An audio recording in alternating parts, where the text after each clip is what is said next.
The Kabuliwala. My 5 years old daughter Minnie cannot live without chattering.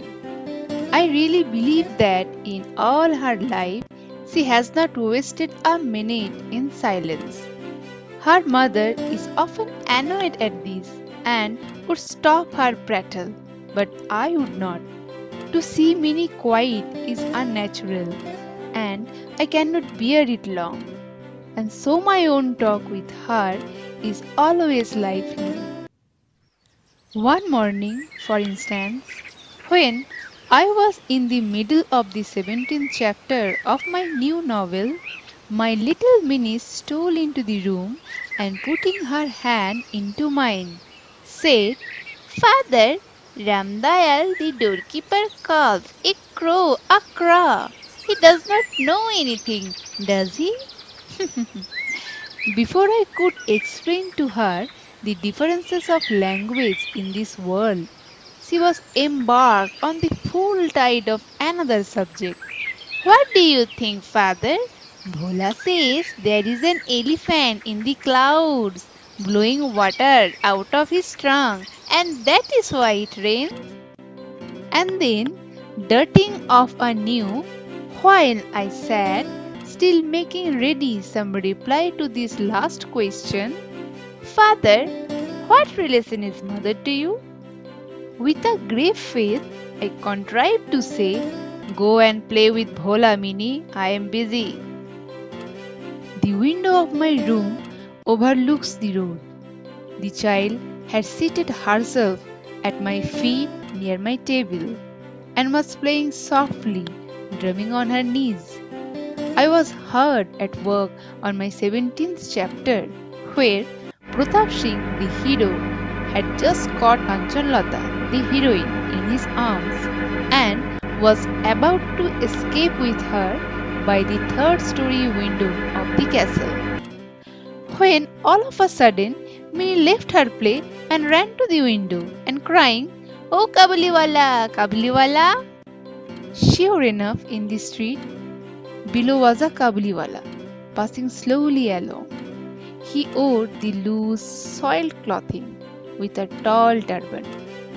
There was a bag on his back, and he carried boxes of grapes in his hand. I cannot tell what were my daughter's feelings at the sight of this man, but she began to call him loudly off. At which exact moment the Kabuliwala turned and looked up at the child. When she saw this, overcome by terror, and she fled to her mother's protection and disappeared. She had a blind belief that inside the bag which the big man carried, there were perhaps 2 or 3 other children like herself. The peddler meanwhile entered my doorway and greeted me with a smiling face. So insecure was the position of my hero and my heroine that my first impulse was to stop and buy something since the man had been called. I made some small purchases and a conversation began about Abdul Rahman. As he was about to leave, he asked, "And where is the little girl, sir?" And I, thinking that Minnie must get rid of her false fear, had her brought out. She stood by my chair and looked at the Kabuliwala and his bag. He offered her nuts and raisins, but she would not be tempted, and only clung the closer to me with all her doubts increased. This was their first meeting. One morning, however, not many days later, as I was leaving the house, I was startled to find Minnie seated on a bench near the door, laughing and talking with the great Kabuliwala at her feet. In all her life, it appeared my small daughter had never found so patient a listener, save her father, and already the corner of her little sari was stuffed with almonds and raisins, the gift of her visitor. Alas, On my return an hour later, I found the unfortunate coin had made twice its own worth of trouble. For the Kabuliwala had given it to Minnie, and her mother, catching sight of the bright round object, had pounced on the child with, "Where did you get that 8 anna bit?" The Kabuliwala gave it me, said Minnie cheerfully. "The Kabuliwala gave it you!" cried her mother, much shocked. "Oh, Minnie, how could you take it from him?" I, entering at the moment, saved her from impending disaster and proceeded to make my own inquiries. It was not the first or second time I found that the two had met. The Kabuliwala had overcome the child's first terror by a judicious bribery of nuts and almonds, and the two were now great friends. They had many quaint jokes. Minnie would ripple her face with laughter and begin, "Oh Kabuliwala, Kabuliwala, what have you got in your bag?" and he would reply in the nasal accents of the mountaineer, "An elephant." For me, this child's talk with a grown up man had always in it something strangely fascinating. Then the Kabuliwala would take his turn. "Well, little one, and when are you going to the father-in-law's house?" Now, most small Bengali maidens have heard long ago about the father-in-law's house. But we, being a little Newfoundland, had kept these things from our child, and Minnie at this question must have been a little embarrassed. But she would not show it, and with ready tact replied, "Are you going there?" Amongst men of the Kabuliwala's class, however, it is well known that the words father-in-law's house have a double meaning. It is a euphemism for jail. In this sense, the peddler take my daughter's question, he would say, shaking his fist at an invisible policeman, "I will thrust my father-in-law."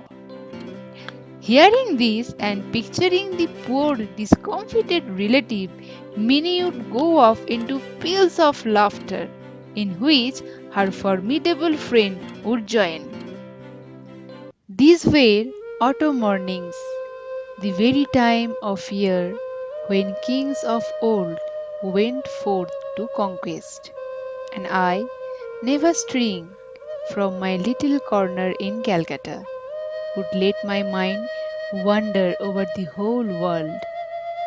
At the very name of another country, my heart would go out to it, and at the sight of a foreigner in the streets, I would fall to weaving a network of dreams, the mountains, the glens, and the forests of his distant home, and the free and independent life of faraway wilds. In the presence of this Kabuliwala, I was immediately transported to the foot of arid mountain peaks with narrow little defiles twisting in and out amongst their towering heights. I could see the string of camels bearing the merchandise and the company of turbaned merchants carrying some their curious old firearms and some their spears, journeying downward towards the plains. I could see. But at some such points, Minnie's mother would interfere, imploring me to beware of that man. Minnie's mother is unfortunately a very timid lady. Whenever she hears a noise in the street or sees people coming towards the house, she always jumps to the conclusion that they are either thieves or drunkards or snakes or tigers or malaria or cockroaches or caterpillars or etc. etc. etc. Even after all these years of experience, she is not able to overcome her terror. So she was full of doubts about the Kabuliwala and used to beg me to keep a watchful eye on him. I tried to love her fear gently away, but then she would turn around on me seriously and ask some questions. Were children never kidnapped? Was it then not true that there was slavery in Kabul? Was it so very absurd that this big man should be able to carry off a teeny child? I urged that, though not impossible, it was highly improbable. But this was not enough, and her fear persisted. As it was indefinite, however, it did not seem right to forbid the man, the house, and the intimacy went on unchecked. Once a year, in the middle of the January, Rahman the Kabuliwala was in the habit of returning to his country, and as the time approached, he would be very busy, going from house to house, collecting his debts. This year, however, he could always find time to come and see Minnie. It would have seemed to an outsider that there was some conspiracy between the two, for when he could not come in the morning, he would appear in the evening. One morning, a few days before he had made up his mind to go, I was correcting my proof sheets in my study. It was chilly weather. Through the window, the rays of the sun touched my feet, and the slight warmth was very welcome. It was almost 8 o'clock, and the early pedestrians were returning home with their heads covered. All at once I heard an uproar in the street, and looking out, saw Rahman being led away, bound between two policemen, and behind them a crowd of curious boys. There were blood stains on the clothes of the Kabuliwala, and one of the policemen carried a knife. Hurrying out, I stopped them and inquired what it all meant. Partly from one and partly from another, I gathered that a certain neighbor had owed the peddler something for a Rampuri shawl, but had falsely denied having bought it, and that in the course of the quarrel Rahman had struck him. Now, in the heat of his excitement, the prisoner began calling his enemy all sorts of names. When suddenly in a veranda of my house appeared my little Minnie with her as usual exclamation, Oh, Kabuliwala, Kabuliwala! Rahman's face lighted up as he turned to her. He had no bag under his arm today, so she could not discuss the elephant with him. She at once therefore proceeded to the next question. Are you going to the father-in-law's house?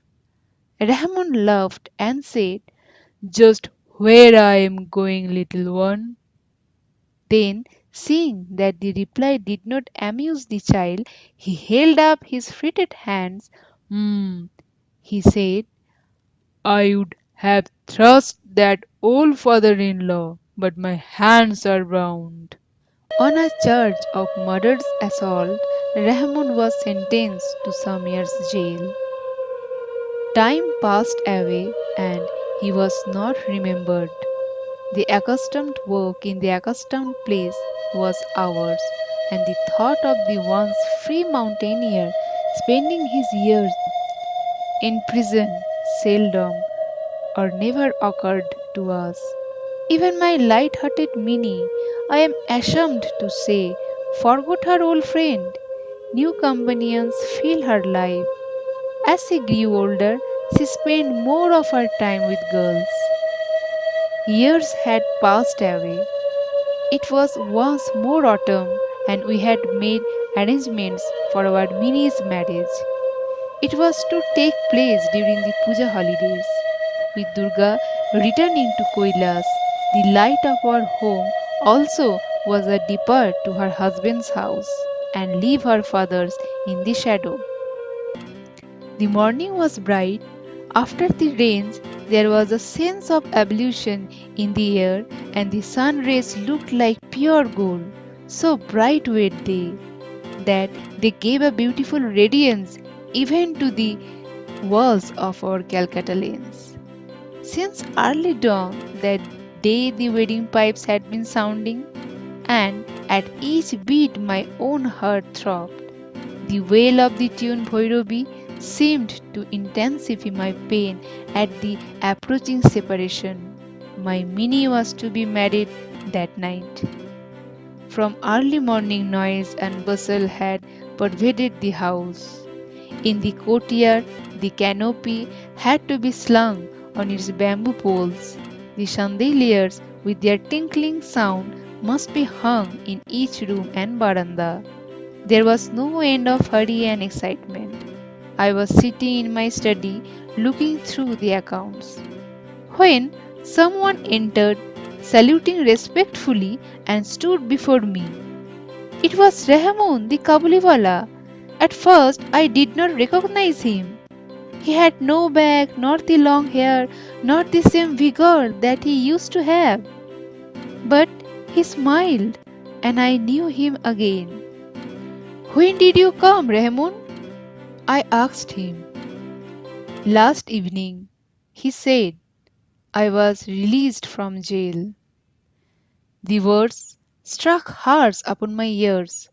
I had never before talked with one who had wounded his fellow, and my heart shrank within itself when I realized this.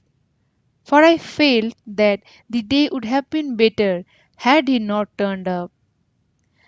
There are ceremonies going on, I said, and I am busy. Could you perhaps come another day? At once he turned to go, but as he reached the door, he hesitated and said, May I not see little one, sir, for a moment? It was his belief that Minnie was still the same. He had pictured her running to him as he used, calling, O Kabuliwala, Kabuliwala. He had imagined too that they would laugh and talk together just as of old. In fact, in memory of former days, he had bought carefully wrapped up in paper a few almonds and raisins and grapes, obtained somehow from a countryman, for his own little fund was dispersed. I said again, There is a ceremony in the house, and you will not be able to see anyone today. The man's face fell. He looked wistfully at me for a moment, then said, Good morning, and went out. I felt a little sorry, and would have called him back, but I found he was returning of his own accord. He came close up to me, holding out his offerings with the words, I bought these few things, sir, for the little one. Will you give them to her? I took them and was going to pay him, but he caught my hand and said, You are very kind, sir. Keep me in your relocation. Do not offer me money. You have a little girl. I too have one like her in my own home. I think of her and bring fruits to your child, not to make a profit for myself. Saying this, he put his hand inside his big loose robe and brought out a small and dirty piece of paper. With great care, he unfolded this and smoothed it out with both hands on my table. It bore the impression of a little hand, not a photograph, not a drawing. The impression of an ink smeared hand laid flat on the paper. This touch of his own little daughter had been always on his heart, as he had come year after year to Calcutta to sell his wares in the streets. Tears came to my eyes. I forgot that he was a poor Kabuli fruit seller while I was. But no, what was I more than he? He also was a father. That impression of the hand of his little Parvati in her distant mountain home reminded me of my own little Minnie. I sent for Minnie immediately from the inner apartment. Many difficulties were raised, but I would not listen. Clad in the red silk of her wedding day, with the sandal paste on her forehead, and adorned as a young bride, Minnie came and stood bashfully before me.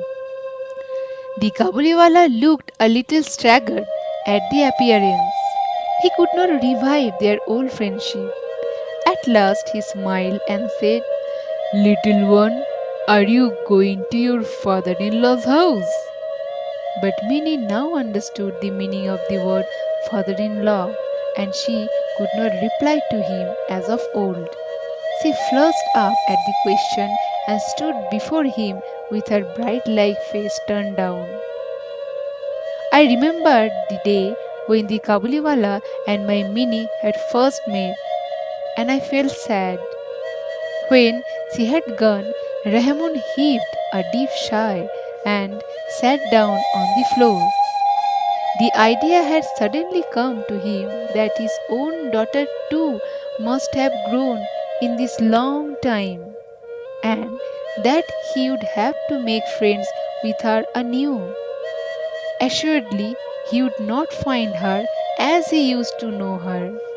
And besides, what might not have happened to her in these 8 years? The marriage pipe sounded, and the mild autumn sun streamed round us. But Rahman sat in the little Calcutta lane and saw before him the barren mountains of Afghanistan. I took out a bank note and gave it to him, saying, "Go back to your own daughter Rahman in your own country, and may the happiness of your meeting bring good fortune to my child." Having made this present, I had to curtail some of the festivities. I could not have the electric lights I had intended, nor the military band, and the ladies of the house were disappointed at it. But to me, the wedding feast was all the brighter for the thought that in a distant land a long lost father met again with his only child.